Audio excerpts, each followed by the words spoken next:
नहीं कोई गुनहगार, तुझसा नहीं कोई बख्शनहार। हे प्रभु तेरी हर पल मेहर अपार, श्री हरि मैं तेरी हमेशा शुक्रगुजार। जय हो श्री हरि विष्णु जी की। आप सभी परम भक्तों को जय श्री सीताराम, जय श्री राधे श्याम। प्यारे भक्तों, परम दिव्य शक्ति पर हम वैशाख माह का पवित्र महात्म्य अध्ययन कर रहे हैं। हमने श्री स्कंद पुराण से प्रथम 14 अध्याय अध्ययन कर लिए हैं। जिन्होंने वो वाले अध्याय श्रवण नहीं किए, वो चैनल पर अपलोड वीडियो से श्रवण कर सकते हैं। श्री हरि कल्याण करेंगे। वैशाख माह महात्म्य अध्ययन करने से अश्वमेध यज्ञ से भी अधिक पुण्य प्राप्त होता है। हमारा इहलोक तो सुधरता ही है, हम इहलोक में भोगों को भोगते हैं और मृत्यु उपरांत हमें विष्णु लोक की प्राप्ति होती है। हमारे हिंदू धर्म में 4 महीनों को अत्यधिक शुभ फलदायी माना जाता है। इन 4 महीनों में महात्म्य अध्ययन किया जाता है, दान पुण्य किया जाता है, स्नान किया जाता है, श्री हरि जी की कथा का अध्ययन किया जाता है। ये महीने हैं माघ माह, फाल्गुन माह, कार्तिक माह और वैशाख माह। इन महीनों को अत्यधिक पवित्र माना जाता है। हम आपको अपने घर की ही बात बताते हैं। हमारे दादी जी, जिनको मैं चाई जी बोलती थी, हम सारे बच्चे उनको चाई जी बोलते थे, अपनी दादी माँ को। छोटे छोटे थे हम, हमें नहीं पता था पूर्णिमा का क्या महत्व है, कैसे ये दिन होता है, अमावस्या को क्या होता है, कुछ नहीं पता था। पर इतना पता था कि हमारी दादी अमावस्या को कहीं स्नान करने जाते हैं, फिर वहाँ से जब आते थे तो वो ढेर सारा सामान लेकर आते थे। हम खुश हो जाते थे नए नए घड़े देख के, शरबत की कैन देख के। फिर वो तिनके के बने हुए पंखे लाते थे, छाता, पंडित जी के लिए जूता लाते थे, मिश्री, कुज्जे वाली मिश्री जो होती है वो, खरबूजे, आम, ये सारा सामान लेकर फिर हम मंदिर जाते थे। खुशी खुशी पंडित जी पूजा करते थे, तो फिर पंडित जी को दक्षिणा देकर मंदिर में माथा टेक कर कीर्तन वगैरह सुनकर आ जाते थे। तो फिर जैसे जैसे हम बड़े हुए, इन चीज़ों का महत्व पता लगने लगा कि क्यों दान करते हैं। दान जब भी आप देखिएगा, जब भी हम किसी को कोई चीज़ देते हैं ना, दान करते हैं, तो जो हमें अंदर से खुशी मिलती है, जो हमें आंतरिक अनुभूति होती है, वो तो हमें उसी क्षण ही मिल जाती है। दान पुण्य का फल हमें उसी क्षण ही मिल जाता है जब हम अंदर से संतुष्ट हो जाते हैं, खुश हो जाते हैं, प्रसन्न हो जाते हैं। एक आत्मा को एक तृप्ति मिल जाती है कि हाँ, हमने कुछ अच्छा किया। तो सबसे पहला फल तो हमें वही मिल गया। फिर जो जैसे जैसे फिर समय जैसे जैसे बीतता है, जो भी हमने अच्छे कर्म किए होते हैं वो हमें किसी ना किसी रूप में आगे चल के मिलते ही हैं। कुछ ना कुछ हमें, जो अगर हम अच्छा करेंगे तो वो हमारे साथ अच्छा होगा, कभी कहीं ना कहीं उसका फल हमें मिलता ही है। चाई जी के बाद अब मेरी मम्मा उस परंपरा को लेके वैसे ही कर रहे हैं। मेरे यहाँ पर सासू माँ बड़े धर्मकांड वाले हैं, वो करते हैं। तो देखकर खुशी मिलती है कि हम भगवान के नाम पर कुछ कर रहे हैं, कुछ अच्छा कर रहे हैं। हम अपने जीवन के कुछ पल अच्छी जगह लगा रहे हैं। यदि हम सत्संग सुनते हैं तो वो भी उससे उत्तम कुछ और नहीं है। यदि हम दान पुण्य करते, दान पुण्य को तो सब पुण्य कर्मों में उत्तम माना गया है, श्रेष्ठ माना गया है, परंतु दान हमेशा निस्वार्थ भाव से करना चाहिए, क्योंकि अहंकार के दान के बिना किया गया दान व्यर्थ है। अगर पक्षी नदी का पानी पीते हैं तो नदी के पानी में कमी नहीं होती। ठीक उसी तरह अपनी सामर्थ्य के अनुसार दान करते रहिए, धन में कोई कमी नहीं होगी। जो दान कर सके वही वास्तव में धन का मालिक है, बाकी तो सब धन के चौकीदार हैं। इसलिए दान पुण्य करते रहिए, पवित्र नदी में स्नान करिए, कथा सुनते रहिए, भगवान आपका कल्याण करेंगे। तो आइए अब हम अगले अध्याय शुरू करते हैं। अध्याय 15वां शुरू करते हैं। कर लीजिए श्री गणेश जी को स्मरण, क्योंकि हम करने जा रहे हैं अध्याय 15वां आरंभ। इस अध्याय में हम अध्ययन करेंगे दक्ष जी का यज्ञ, पार्वती माता जी का जन्म आदि। मैथिला जी ने कहा, हे ब्राह्मण, क्योंकि उसने जल नहीं चढ़ाया, इक्ष्वाकु के वंशज का 3 बार चातक के रूप में पुनर्जन्म हुआ। बाद में वह मेरे निवास में घरेलू छिपकली बन गया। वास्तव में यह उसके कर्म के अनुरूप है। वह इसका हकदार था क्योंकि उसने अपना कर्तव्य नहीं निभाया। उसने कहा कि वह एक बार गिद्ध के रूप में और 7 बार कुत्ते के रूप में पैदा हुआ था। यह मुझे अनुचित प्रतीत हुआ क्योंकि अच्छे लोग उनके द्वारा घायल या निंदा नहीं किए गए थे और ना ही दयनीय रूप से असहाय व्यक्ति थे। क्योंकि उन्होंने सहारा नहीं लिया, इसलिए उन्हें निश्चित रूप से इसका लाभ नहीं मिला होगा। वास्तव में उसका कृत्य दूसरों को परेशान करने जैसा नहीं था क्योंकि उसने उन्हें कोई नुकसान नहीं पहुंचाया था। फिर बिना किसी वास्तविक कारण के निम्न गर्भ में उनका जन्म कैसे हुआ? मैं आपका शिष्य भी हूँ और प्रिय भी हूँ, मेरा यह संदेह दूर कीजिए। राजा के इस प्रकार पूछने पर महान यशस्वी श्रुतदेव जी ने कहा, अच्छा अच्छा, और ये शब्द बोले, हे निष्पाप राजा, आपने जो पूछा है वह मैं आपको बताऊंगा।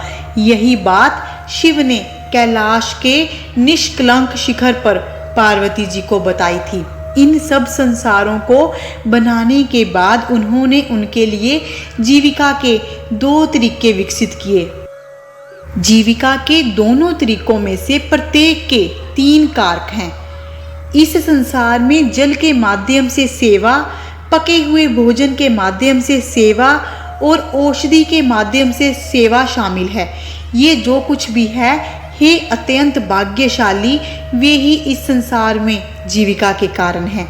इसी प्रकार हे राजन, श्रुति में 3 कारक बताए गए हैं: अच्छे लोगों की सेवा, विष्णु भगवान जी की सेवा और सदाचार के मार्ग की सेवा। यदि इन्हें पहले किसी के द्वारा प्राप्त किया जाता है तो वे परलोक के अधिकारी होते हैं। जिस प्रकार रास्ते में यात्रा के दौरान घर में बनाया और तैयार किया गया भोजन व्यक्ति के उद्देश्य की पूर्ति करता है, उसी प्रकार सांसारिक कारण भी तुरंत अपने उद्देश्य की पूर्ति करते हैं। परंतु हे राजन, यदि धर्मपरायण लोगों की कोई चाही हुई और कोई चाही हुई बात किसी भी कारण से असहनीय हो जाती है तो वह हानि और चोट पहुंचाती है। तो क्या ये विशेष रूप से बताया जाए कि उन्हें क्या अप्रसन्नता है? ये स्पष्ट है कि इससे दुख होगा। इसके संदर्भ में वे दृष्टांत के रूप में इस प्राचीन उपाख्यान का हवाला देते हैं, इससे पापों का नाश होता है। यह बेहद अद्भुत है। पूर्व में कुल पिता दक्ष ने स्वयं को यज्ञ के लिए दीक्षित किया था। वह भूतों के भगवान शिव जी को आमंत्रित करने के लिए चांदी के पर्वत कैलाश पर गए।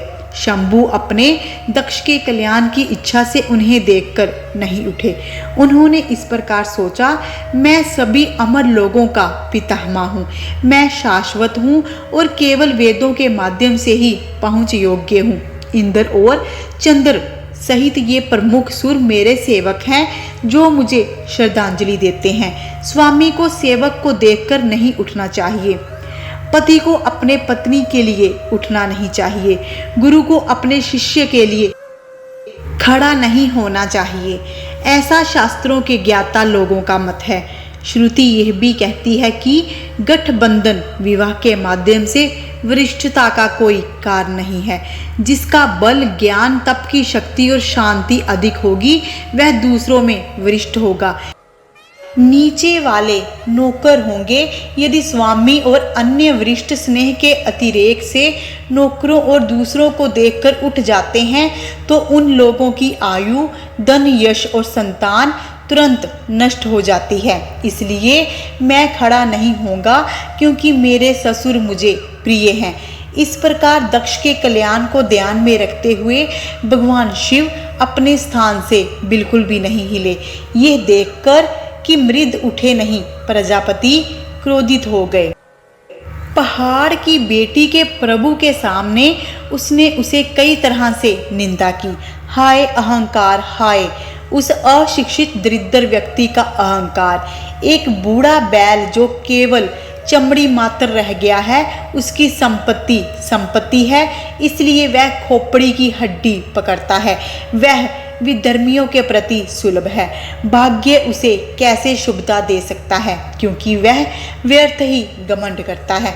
इस प्रकार में ज्ञानी लोग पुण्य कर्म को उसके आचरण से ही समझते हैं। ठंड से पीड़ित यह बेचारा हाथी की पवित्र खाल पहनता है। उनका निवास स्थान शमशान है और उनके आभूषण सर्प हैं। उसके पास ना तो साहस है और ना ही ज्ञान।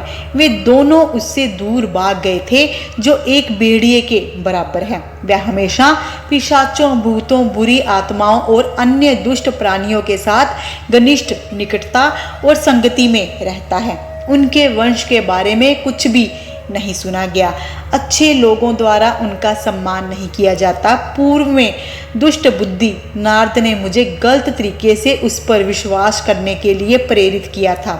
उनके आग्रह करने पर मैंने अपनी पुत्री सती उन्हें दे दी थी।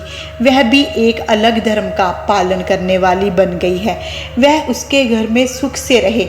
ना तो इस व्यक्ति को और ना ही मेरी बेटी को किसी भी मामले में कुम्हार के बर्तन की तरह स्वीकार किया जाना चाहिए, जो चंडाल के हाथ में पहुंच गया है। इस प्रकार मोहित आत्मा वाले दक्ष ने उमा माँ और शिवजी को आमंत्रित नहीं किया। उसने उन्हें तरह तरह से डांटा और चुपचाप घर चला गया। इसके बाद वह महान प्रभु की निंदा करता रहा और यज्ञ कक्ष में गया। ऋषियों की संगति में उन्होंने प्रक्रिया के अनुसार यज्ञ किया। ब्रह्मा जी और विष्णु जी को छोड़कर सब देवता वहां पहुंचे। सिद्ध, चारण, गंधर्व, यक्ष, राक्षस और किन्नर भी वहां आए। उस समय सौम्य और मेधावी महिला सती जी अपनी स्त्री जैसी चंचलता के कारण मोहित हो गई थी। वह उत्सव देखने और वहां एकत्रित हुए रिश्तेदारों से मिलने के लिए उत्सुक हो गई। यद्यपि भगवान रुद्र जी ने उन्हें रोका, क्योंकि उनके पिता के द्वारा उनका अनादर और अपमान किया गया था। फिर भी माँ सती हठ पर अड़ी रही और वो नहीं मानी। माता सती ने अपनी चंचलता नहीं छोड़ी और अकेली ही घर से निकल पड़ी। उन्हें देखकर बैल ने चुपचाप देवी को अपनी पीठ पर उठा लिया। तब करोड़ों भूतों के समूह ने सती माँ का अनुसरण किया। वहां पर सभी सती माता को देखकर शांत बैठे रहे। सती माता के पिता दक्ष ने उन्हें आशीर्वाद तक नहीं दिया। देवी माता ने कहा, महान लोगों का उल्लंघन और अपमान आम तौर पर व्यक्तियों के कल्याण के अनुकूल नहीं होता है। रुद्र लोकों के निर्माता हैं, लोकों के व्यवस्थापक हैं। वह सभी के अपरिवर्तनीय भगवान हैं। फिर भी ऐसा क्यों है कि रुद्र को हविस नहीं दिया गया? क्यों? जो लोग यहाँ आए हैं वे आपके बुरे इरादों को उजागर क्यों नहीं करते? नेक दिल लोग ऐसा आचरण नहीं करते। क्या भाग्य इनके प्रतिकूल है? जैसे ही उन्होंने ऐसा कहा, भगवान पूषण हंसने लगे।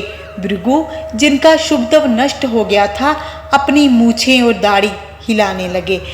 उनके अभागे पिता ने तरह तरह से उनकी निंदा की। यह सब सुनकर सती माँ क्रोधित हो गई।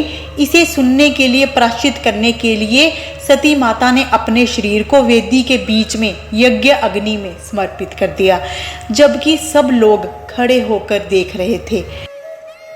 परमथ तुरंत दौड़े और देवराज को सारा विवरण बताया। यह सुनते ही रुद्र भगवान अचानक उठ खड़े हुए। वह संसार को नष्ट करने वाले काल के समान हो गए। उन्होंने अपने उलझे बालों को अपने हाथ से उखाड़ा और फर्श पर पटक दिया। वहां से हजारों भुजाओं वाले विशाल शरीर वाले अत्यंत शक्तिशाली वीरभद्र उत्पन्न हुए। उन्होंने संहारक काल का तेज धारण किया। श्रद्धा से हाथ जोड़कर उन्होंने हारा से कहा, मुझे उस कार्य में लगाओ जिसके लिए मुझे बनाया गया है। ऐसा कहे जाने पर क्रोधित शिवजी महाराज जी ने वीरभद्र से कहा, जो उनके सामने खड़ा था, दक्ष को मार डालो, जिसने मेरी निंदा की है और जिसके कारण मेरी प्यारी पत्नी ने खुद को मार डाला। राक्षसों के समूह और महान शक्तिशाली आत्माओं को इस वीरभद्र के साथ जाने दो। प्रभु की इस प्रकार आज्ञा पाकर वे सभी यज्ञ सभा में गए। उन्होंने उन सभी महान वीर देवताओं, असुरों, मनुष्यों और अन्य लोगों पर प्रहार किया। जटा से उत्पन्न वीरभद्र ने हंसने वाले पूषण के दांत तोड़ दिए। उन्होंने दुराचारी भृगु की मूछें उखाड़ दी। शक्तिशाली वीरभद्र ने उन विभिन्न अंगों को काट दिया जिन्हें पहले सहलाया गया था। उन्होंने दक्ष का सिर हटाने के लिए बहुत प्रयास किया, क्योंकि उसका सिर ऋषियों के मंत्रों से अच्छी तरह से सुरक्षित था, इसलिए उसे बल से नहीं काटा जा सकता था। यह जानकर हारा स्वयं वहां आए और उस दुष्ट का सिर काट डाला। वह यज्ञ के लिए आए हुए लोगों को मारकर अपने अनुचर सहित अपने निज स्थान को चले गए। कुछ लोग जो वध से बच गए ब्रह्मा जी की शरण में चले गए। उनके साथ ब्रह्मा शिव के निवास स्थान कैलाश गए। उन्होंने अनेक प्रकार के वचनों से रुद्र जी को शांत किया। महान भगवान उनके साथ यज्ञ कक्ष में गए और उन सबको पुनर्जीवित किया जो यज्ञ में आए थे। तब शिवजी भगवान जी ने ख्याति को दक्ष के बकरे का सिर दिया। उन्होंने बकरे की दाढ़ी धर्मात्मा भृगु को दे दी। उन्होंने पूषण को दांत तो वापस नहीं किए, लेकिन उसे बिना दांत के आटा खाने में सक्षम बना दिया। तब शिवजी भगवान जी ने अपने कुछ विकृत अंगों को सीधा किया। उन सब का कल्याण हो गया। ब्रह्मा और शिवजी के द्वारा पहले की तरह उस महान आत्मा का यज्ञ फिर से शुरू किया गया। यज्ञ की समाप्ति पर सब देवता अपने अपने निवास स्थान को चले गए। रुद्र ने ब्रह्मचार्य का अत्यंत कठोर व्रत अपनाया और घोर तपस्या की। रुद्र भगवान जी ने गंगा के तट पर वृक्ष की जड़ पर महान तपस्या की। दक्ष जी की पुत्री पवित्र देवी सती जी ने अपना शरीर त्याग दिया और मेना और हिमालय की बेटी के रूप में फिर से जन्म लिया। वह उनके निवास में पली बढ़ी।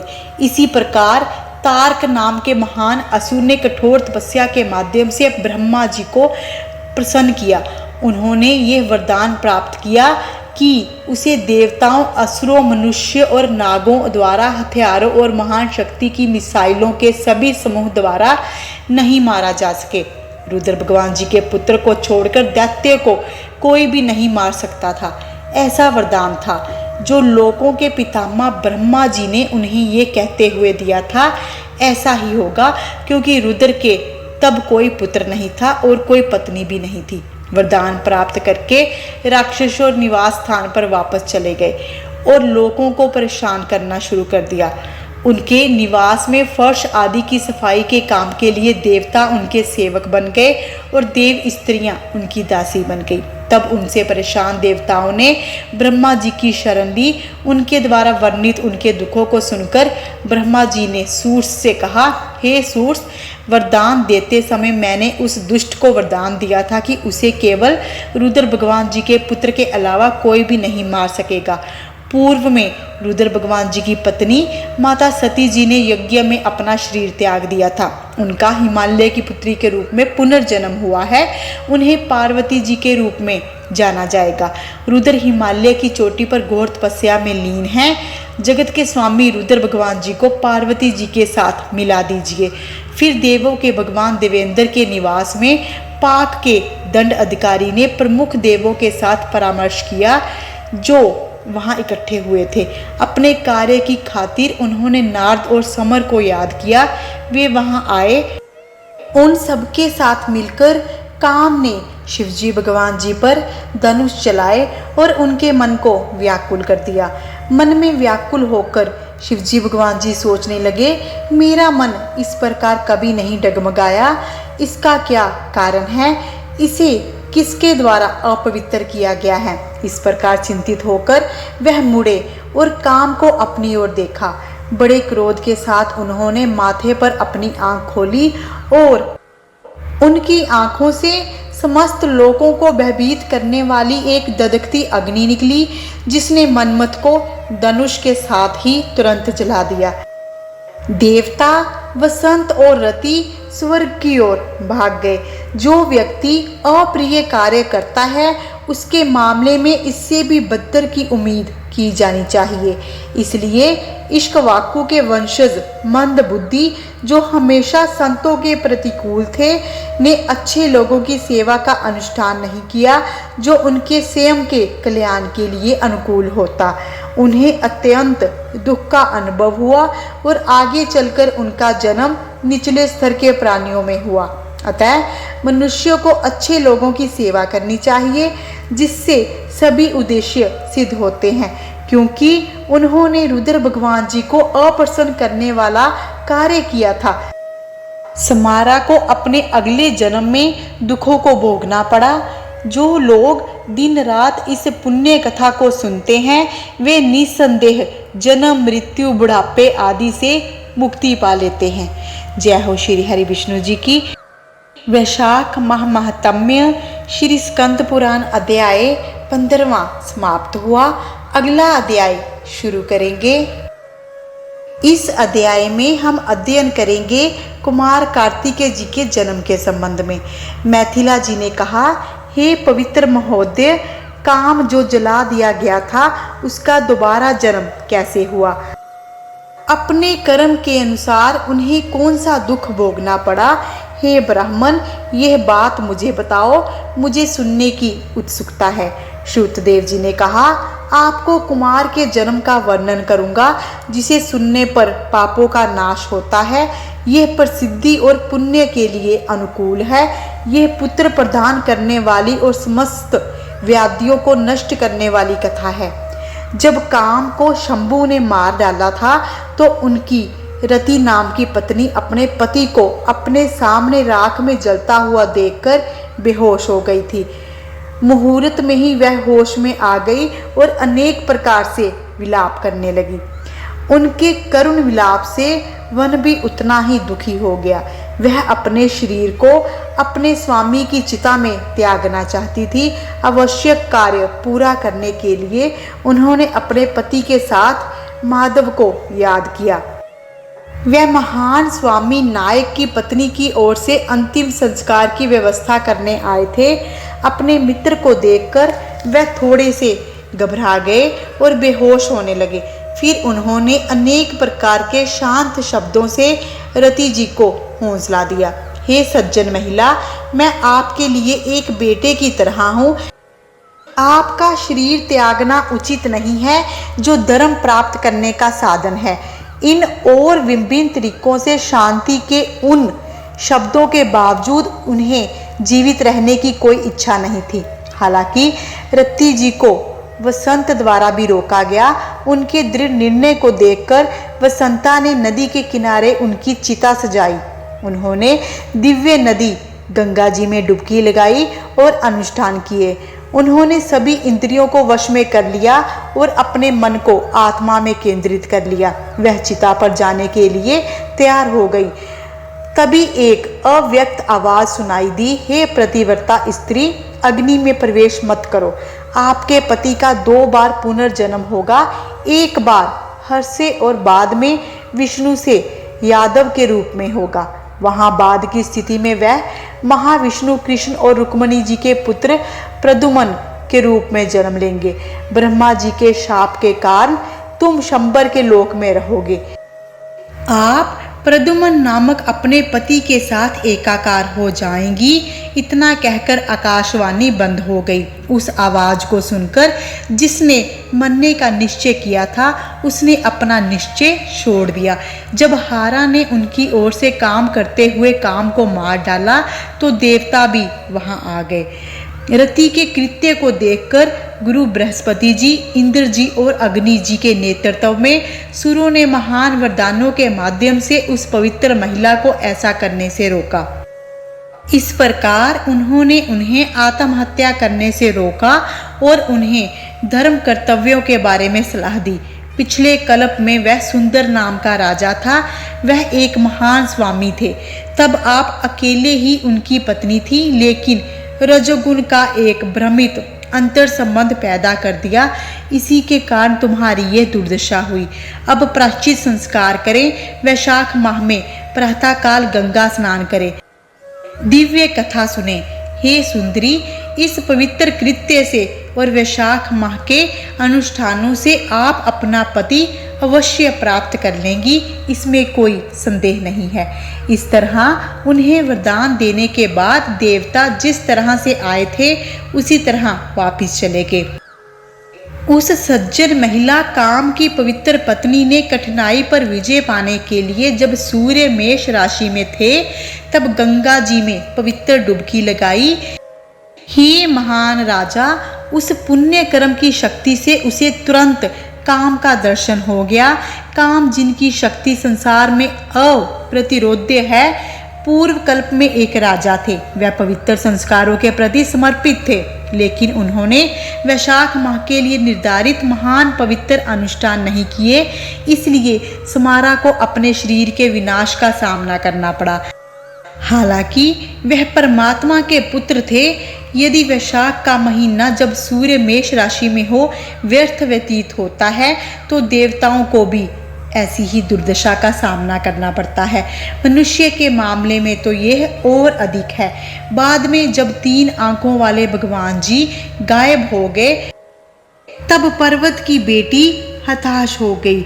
उनका मन उसी में स्थिर हो गया था।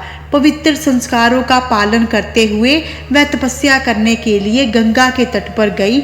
हालांकि उनके पिता, माता और अन्य रिश्तेदारों ने उन्हें ऐसा करने से रोका। देवी ने व्रत रखा, बाल उलझाए रखे और महान लिंग की पूजा करने लगी।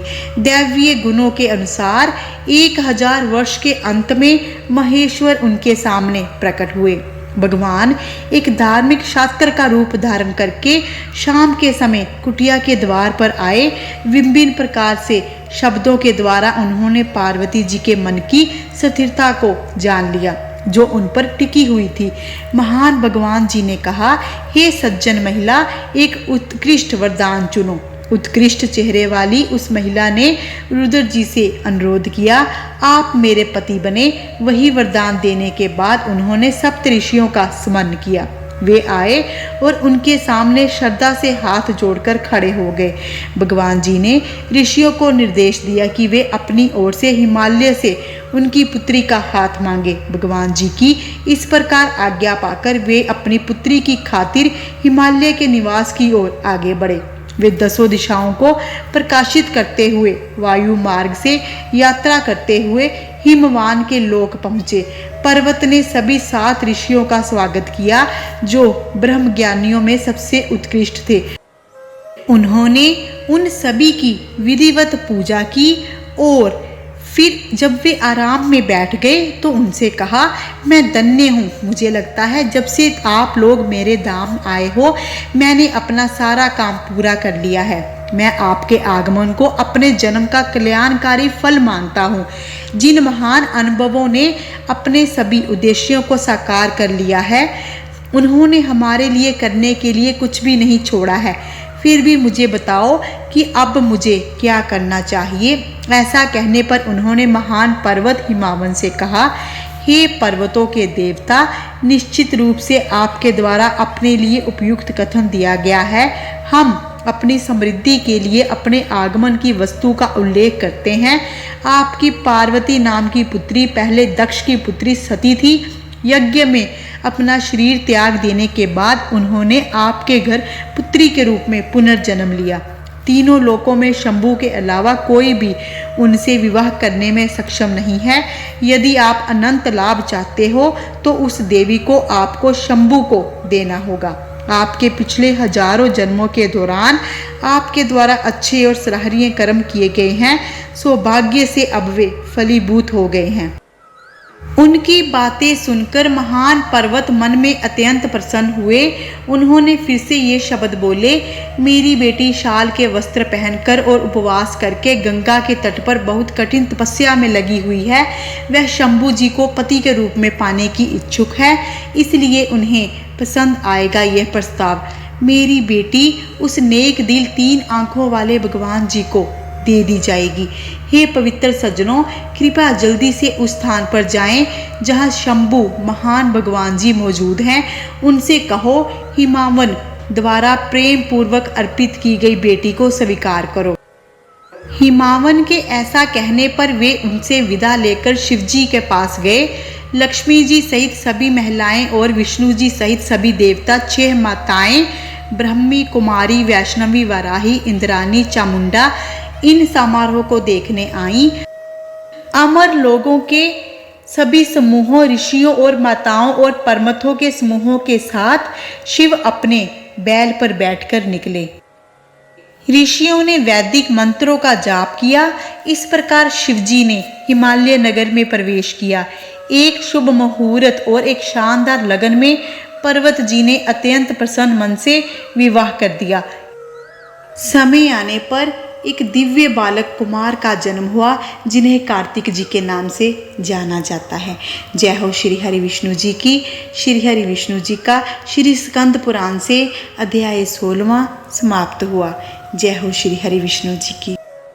हे प्रभु श्री हरि, इस महात्म्य के कथन करने वाले पर और इस महात्म्य का श्रवण करने वाले के ऊपर अपना आशीर्वाद सदा बनाए रखें। प्रेम से बोलिए श्री हरि विष्णु जी की जय, सत्यनारायण भगवान जी की जय। चैनल पर नए हैं तो कृपा करके चैनल को सब्सक्राइब कर लीजिए। वीडियो अच्छी लगती हो तो इसे अवश्य अधिक से अधिक लाइक करें, अधिक से अधिक शेयर करें और पुण्य कमाएं। जय हो श्री हरि विष्णु जी की। मिलते हैं अगली वीडियो में। अपना ध्यान रखें, खुश रहें, सुखी रहें। जय हो श्री हरि विष्णु जी की।